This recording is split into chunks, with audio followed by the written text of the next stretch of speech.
Hello everyone, myself Supriya Rai. Welcome you all to my channel. In this video, we will see class 8, chapter number 9, reproduction in animal. अगर आप लोगों को ये video अच्छा लगे तो please like share and subscribe करना मत भूलिएगा.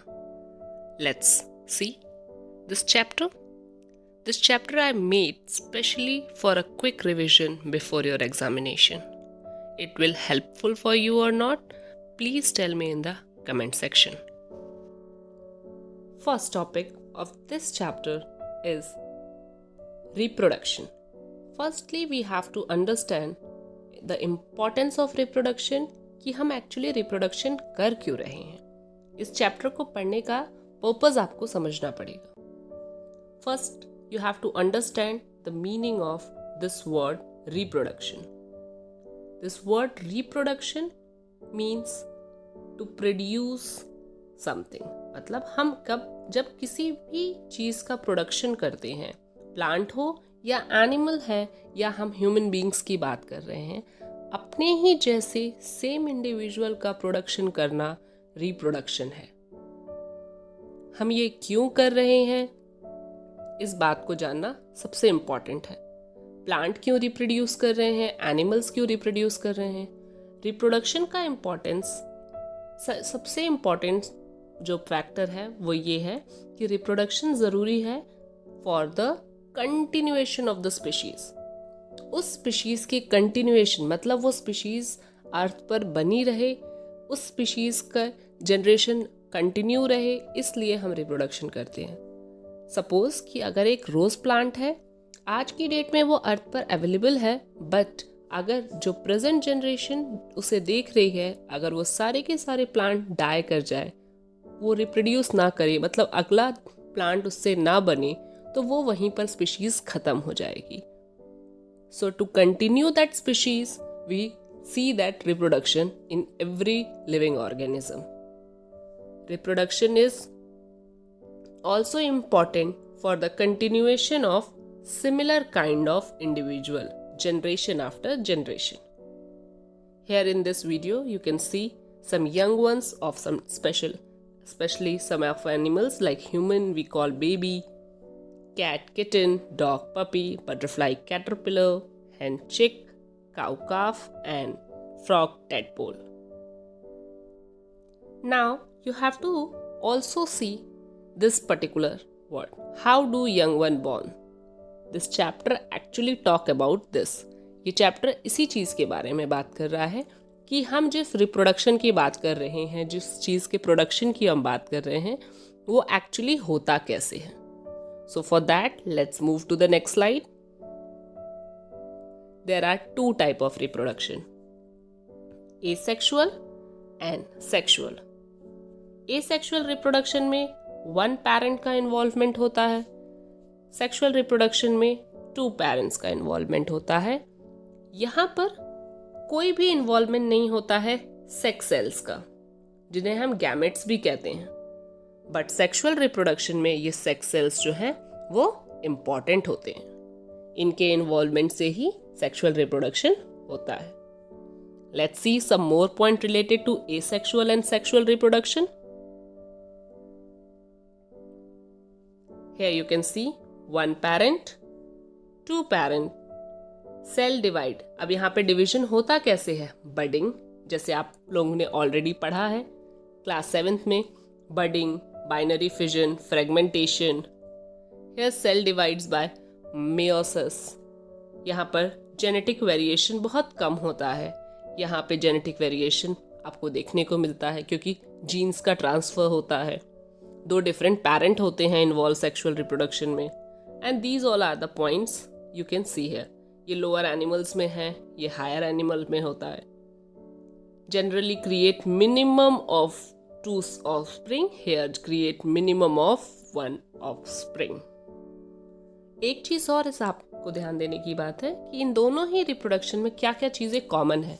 दोनों ही रिप्रोडक्शन में पहली बात तो चीजें नई बन रही हैं, involve plant, fungi and animal and produce offspring. दोनों ही ऑफस्प्रिंग को डेवलप कर रहे हैं, दोनों रिप्रोड्यूस कर रहे हैं, और प्लांट, फंजाई और एनिमल में दोनों ही सेक्सुअल और एसेक्सुअल रिप्रोडक्शन होता है।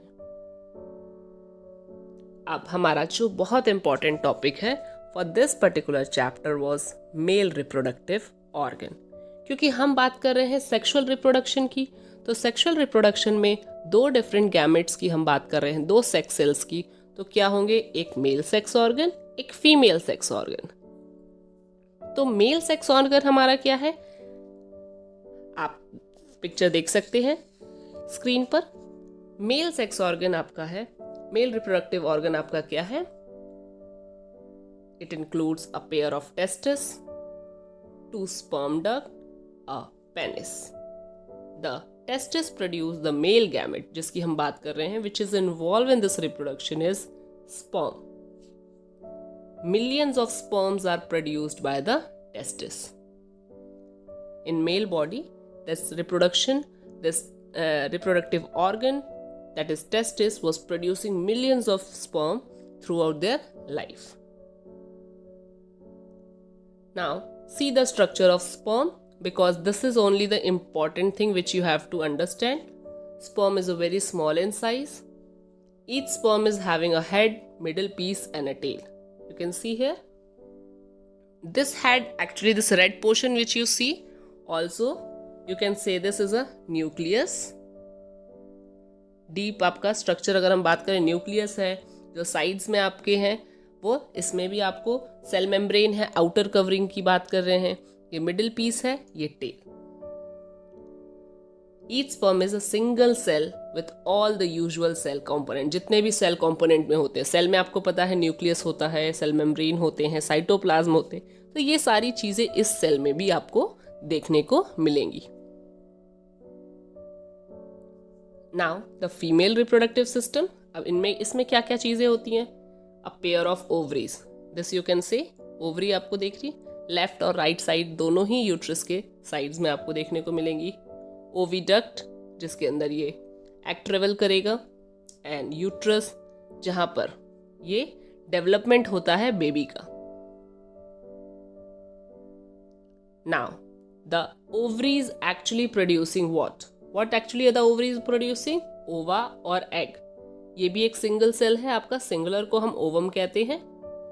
A human being, a single matured egg is released into the oviduct by the one of the ovaries every month. जैसे अभी हमने बात किया कि जो हमारे sperm हैं, they are releasing, testes were releasing a millions of sperm throughout their life, but यहाँ पर फीमेल बॉडी में हर मंथ आपका सिर्फ एक एग रिलीज होता है। Uterus is the part where the development of the baby take place. Egg is also a single cell. Sperm is also a single cell. Egg is also a single cell. Now when they meet, that we see further, what happen? Fertilization will happen. क्या होगा, जब ये दोनों मिलेंगे तो fertilisation होगा। अब ये मिलते कैसे हैं? That egg was present in the female body. Egg कहाँ present है? Female body में। Now the sperms were produced in the male body. It will enter into the female body through an organ called as penis. Through the organ penis. You can see this picture of the penis. Again, I am showing you with this slide. This structure, actually, sperms are producing here. It transfers from here to the urethra. Urethra से वो reach करता है to the penis, and from that penis, it was transferring to the female body. Now when sperm come in contact with the egg, one of the sperm may fuse with the egg. बहुत सारे sperm उसमें क्या हुआ, enter कर रहे हैं, और उनमें से कोई भी एक sperm क्या करेगा, फ्यूज करेगा egg के साथ, जिसे हम कहते हैं fusion of the egg and the sperm. और इस प्रोसेस को हम क्या बोलते हैं, the process was called as fertilization. So this is very important definition, all of you mark it and learn it properly. The fusion of egg and sperm is called fertilization. इस fertilization के दौरान होता क्या है, the nuclei of the sperm and the egg fuse to form a single nucleus. ये दोनों ही nuclei, इसमें भी न्यूक्लियाई है, यहाँ पे भी है, ये दोनों फ्यूज हुए और इन्होंने एक न्यूक्लियस का फॉर्मेशन किया। और इस फॉर्मेशन के बाद बन क्या रहा है, बहुत इंपॉर्टेंट चीज यहाँ पे अब बन रही है, यहाँ पे जाइगोट, फर्टिलाइज्ड एग बन रहा है दोनों के फॉर्मेशन से, जिसको हम जाइगोट कहते हैं। पहले वो सिंगल सेल था, फर्टिलाइज करने के बाद क्या बना, zygote. Now the process of fertilization is the meeting of an egg cell from the mother and the sperm of the father. नया इंडिविजुअल बन गया। अब जो जाइगोट फॉर्म हुआ है, it actually having both characteristic of mother and father. दोनों ही characteristics अब उस जाइगोट के अंदर ट्रांसफर हुए। अब फर्टिलाइजेशंस भी जो है वो दो टाइप के, internal fertilization and external fertilisation.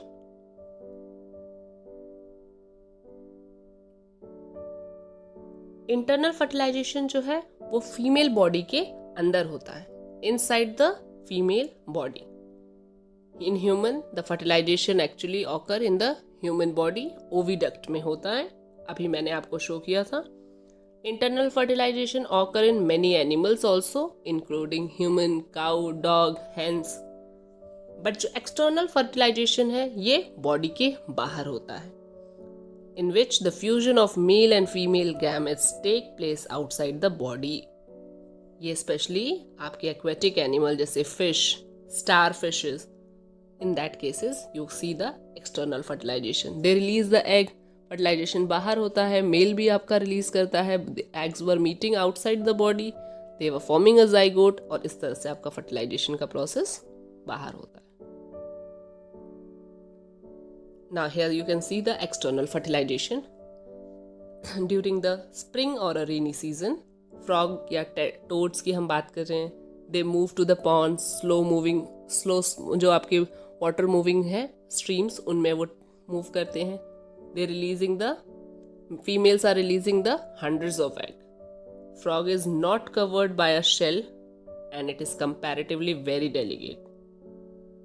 जो eggs हैं वो बहुत ही cover नहीं होते हैं, बहुत डेलीगेट होते हैं, बहुत a layer of a jelly you can C in this picture. यहाँ पे आप देख सकते हैं इस पिक्चर में किस तरह से जेली जैसे स्ट्रक्चर्स हैं। Eggs are laid, the male deposit sperm over them. Male क्या करते हैं, इसके ऊपर स्पर्म डिपॉजिट करते हैं। Each sperm swim randomly in the water and with the help of a long tail. आपको पता है टेल की मदद से वो मूवमेंट शो करते हैं। And then they reaches to the egg and वहाँ पे फर्टिलाइजेशन होता है, result into the fertilization and then turn into the frog. Now let's see this what actually happen in the internal fertilization. अब internal fertilization कैसे होता है।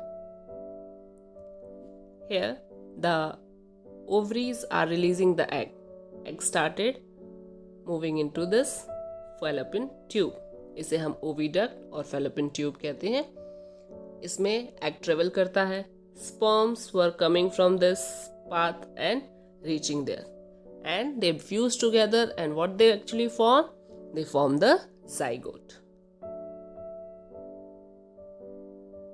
Now the zygote form and present inside the embryo, the cell begins to form a group. अब वो धीरे धीरे करके numbers of cells, zygote में सेल डिवाइड होना शुरू होते हैं और बहुत सारे सेल्स कन्वर्ट होने लगते हैं, बनना शुरू करते हैं। They started forming a different organs, tissue बनाना शुरू कर रहे हैं।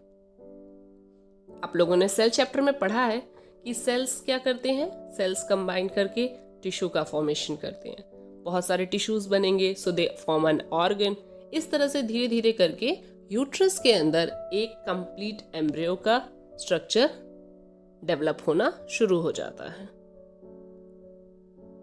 नाउ डेवलप्ड एम्ब्रियो, पहले क्या बना, फर्टिलाइजेशन से जाइगोट का फॉर्मेशन हुआ। जाइगोट के फॉर्मेशन के बाद एम्ब्रियो का फॉर्मेशन हुआ, जिसमें ऑर्गन्स तो डेवलप होना शुरू हुए बट वो आइडेंटिफाई नहीं कर पा रहे थे हम। अब एम्ब्रियो के जो ऑर्गन्स हैं वो वेल डेवलप्ड होना शुरू होंगे। अब हमें दिखाई देने लगे वो ऑर्गन्स, जैसे हैंड, लेग, हेड, ये सारी चीजें जब दिखने लगी और डेवलप होना शुरू हो गई, तो इस स्ट्रक्चर को हम बोलते हैं foetus. The stage of the embryo in which all the body parts can be identify is called foetus. When the development of the fetus is complete हो जाएगा तो हम mother gives the birth to a baby. Now let's see the fertilization in hen. Internal fertilization take place in hen. Just like the humans, we are having also an internal fertilization. In this case also the internal fertilization happen. But एक चीज यहाँ जो different है, that you have to know कि hens were giving not to birth to the babies. जैसे कि human beings और काऊ और डिफरेंट एनिमल्स जहाँ इंटरनल फर्टिलाइजेशन होता है वहाँ पर वो डायरेक्टली बर्थ देते हैं बेबीज को, बट हैन के केसेस में ऐसा नहीं होता. They are giving birth to the eggs. Soon after that it will turn into the chicks. पहले क्या होता है, zygotes divide repeatedly and travel down to the oviduct. Oviducts में बना, added travel down many protective layers. धीरे धीरे करके क्या होता है, उसके ऊपर बहुत ज्यादा प्रोटेक्टिव लेयर्स का फॉर्मेशन होने लगता है. किस पे, जाइगोट के चारों तरफ.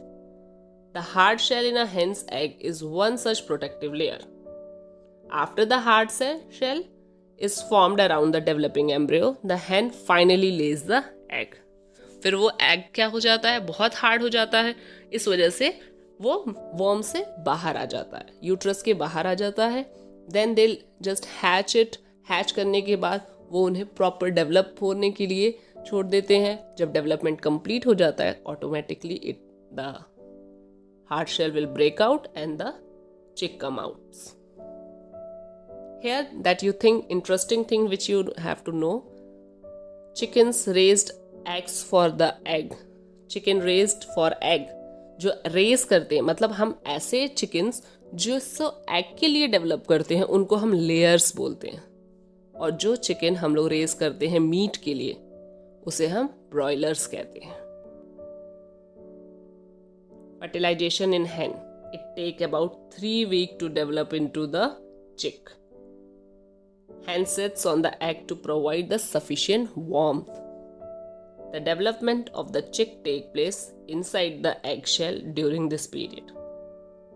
After the chick is completely developed, it will burst open and open the eggshell. Just like you can see in this picture, how the chicks will come out. Broilers and layers.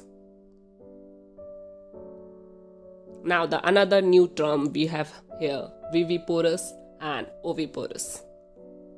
Viviparous and oviparous animals में क्या difference है? Viviparous animal give birth to the young ones. Directly young ones को produce करते हैं, just like cow, human, dogs.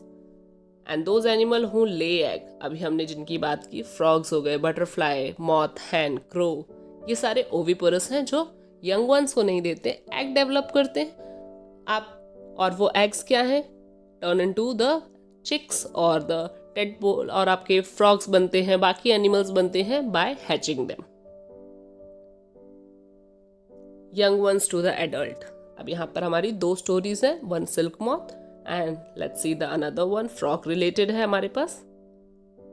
Let's come to the first one, that is the life cycle of silk moth. The new individual which are born or hatched from the egg continue to grow till they become adults. In some animal this is differently happen. जैसे कि आप ये case देख सकते हैं, life cycle of a silk moth. पहले egg था, egg was turning into the larva और caterpillar. It will turn into the pupa and then adult. This process was called as metamorphosis. Here, this you can see the definition. The transformation of the larva into an adult through the drastic changes is called metamorphosis. The eggs are there. Eggs turn into the tadpole, late tadpole मतलब थोड़ा और develop हो गया है, बड़ा हो गया है वो, and then turn into the frog. Asexual reproduction शुरुआत में हमने पढ़ा था, जिसमें हमें सिर्फ सिंगल पेरेंट की जरूरत होती है. A type of reproduction where a single parent is involved is called asexual reproduction. 2 best example आपके हैं, hydra and binary fission. In hydra, what happened? Hydras में कैसे रिप्रोड्यूस कर रहे हैं? ये बडिंग के थ्रू रिप्रोड्यूस कर रहे हैं। बडिंग मीन्स यहाँ आपको एक वर्ड बस याद रखना है, बर्ड। मतलब इनकी बॉडी में बर्ड का फॉर्मेशन हो रहा है, चिड़िया वाले बर्ड का नहीं, इस तरह से छोटे से स्ट्रक्चर का फॉर्मेशन हो रहा है बॉडी में। सो लेट्स सी क्या हो रहा है। इंडिविजुअल डेवलप एज आउटग्रोथ, एक छोटा सा साइड में आउटग्रोथ बनाया, धीरे धीरे करके उस आउटग्रोथ में क्या हुआ, डेवलपमेंट शुरू हुआ। They started having a tentacles or other thing developing on their body, and when it will become mature, it will be separated out from this body. Binary fission in amoeba. Amoeba is a single cell organism. It reproduces through a binary fission. इसमें आप देख सकते हैं पहले क्या है, एक nucleus है, फिर न्यूक्लियस क्या होगा, डिवाइड हो रहा है टू डिफरेंट पार्ट्स में। Then after that division of its two body, different bodies क्या है, अलग अलग न्यूक्लियस को रीच कर रही। साइटोप्लाज्म धीरे धीरे करके सेपरेट हो रहा है इस केस में, आप देख सकते हैं। And finally the two different amoebae was formed. Now the last important topic which we have to see here, the related to the reproduction, is test tube babies. Test tube babies are the babies which form here outside the body. मतलब जो fertilization की process है वो human body के inside नहीं होती है, human body के अंदर नहीं होती है। Women's are having a blocked oviduct. जो ओविडक्ट का हमने यहाँ स्ट्रक्चर देखा था इस तरह से, वो जो स्ट्रक्चर है यहाँ पे ब्लॉकेज होने की वजह से आपका स्पर्म और जो स्पर्म है और वो एग्स हैं, they are not been able to meet. यहाँ पे मीटिंग नहीं हो पाती, फर्टिलाइजेशन नहीं हो पाता, इसलिए एग्स जो है फीमेल बॉडी से निकालकर और स्पर्म मेल बॉडी से निकाल के टेस्ट ट्यूब में फर्टिलाइजेशन करवाया जाता है। जब फर्टिलाइजेशन के बाद it turn into the embryo, then this embryo was transplanted into the female body. Uterus में उसे वापस इंट्रोड्यूस किया जाता है, इम्बेड किया जाता है, एंड देन बाकी डेवलपमेंट जो है फीटस का वही यूट्रस के अंदर होता है। बट फर्टिलाइजेशन कहाँ हुआ, बाहर, आउटसाइड द बॉडी। इसीलिए इस तरह के फर्टिलाइजेशन को, इस तरह के बेबीज को हम टेस्ट ट्यूब बेबी कहते हैं, और ये फर्टिलाइजेशन को हम IVF कहते हैं, in vitro fertilization. This is very important, you all must have to learn it, in vitro fertilization and IVF। Here, first time the IVF that you have to know. In 1978, the first time the IVF was done on humans. Okay, introduced for the humans in 1978. Before that, in 1950, it was introduced for the animals. Later on, 78 में ये humans के लिए introduced हुआ, जिससे जो couples ऐसे हैं जो अपना सेपरेट स्पर्म और एग्स तो प्रोड्यूस करते हैं, बट वो फर्टिलाइजेशन नहीं हो पाता बॉडी में, इस वजह से इस टेक्निक को यूज किया जाता है for having a babies. So such babies were called as the test tube babies. Okay, now there is a story of a Dolly. Dolly क्या है? Dolly is a sheep, first clone sheep है।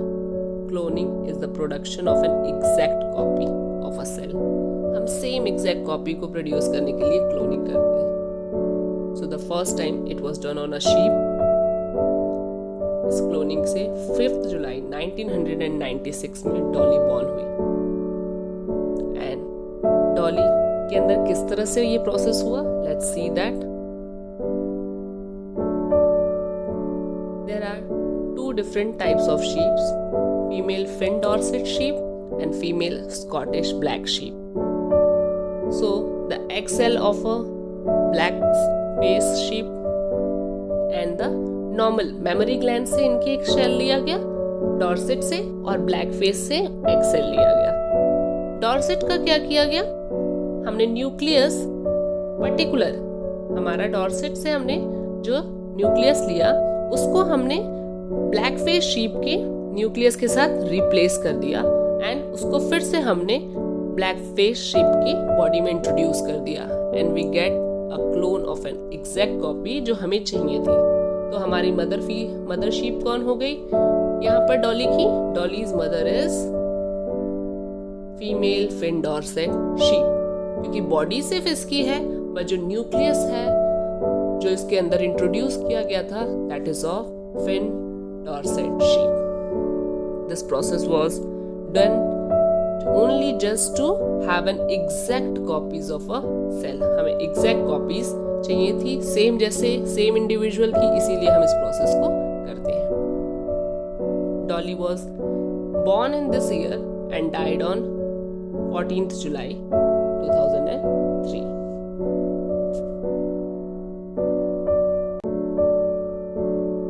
Now I have just one worksheet for you all.